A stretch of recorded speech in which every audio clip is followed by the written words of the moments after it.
MIT technology review Pakistan के news studio में खुश आमदेद। मैं हूं आपका मेजबान GM Shah. News round up का आगाज करते हैं।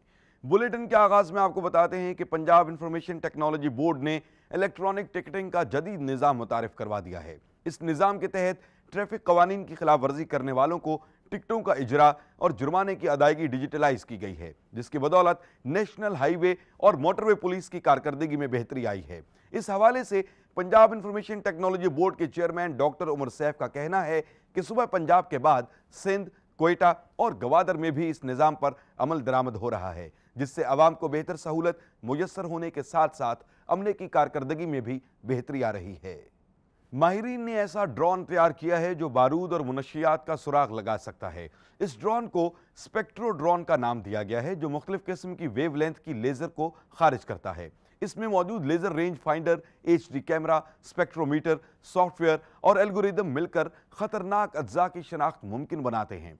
ये ड्रोन खुदकार अंदाज में किसी भी खतरे का तजजिया करता है और 3 किलोमीटर का दायरा बनाते हुए साइट का जायजा लेता है और जिसके बाद ली गई तफसीलात को कंट्रोल रूम तक पहुंचाता है। और बुलेटिन के आखिर में आपको बताते हैं कि माहिरीन ने ऐसी इलेक्ट्रिक कार तैयार करने के मंसूबे पर काम करना शुरू कर दिया है जो अपना सांचा तब्दील कर सकती है। इस कार के चारों व्हील्स पर इलेक्ट्रिक मोटर नस्ब है, जिनकी वजह से ये तिरछी और 90 डिग्री पर घूम सकती है। इसके अलावा ये कार 5 से 8 फुट तक सुकड़ सकती है। बैटरी पर चलने वाली ये कार खुद को दूसरी कारों से मुंसलिक होकर चार्ज करती है। माहिरीन का कहना है कि वो जल्द ही इस कार की मैन्युफैक्चरिंग पर काम शुरू कर देंगे। इसके साथ ही MIT टेक्नोलॉजी रिव्यू पाकिस्तान के न्यूज स्टूडियो से अपने मेजबान GM शाह को इजाजत दीजिए। अल्लाह ने के बाद।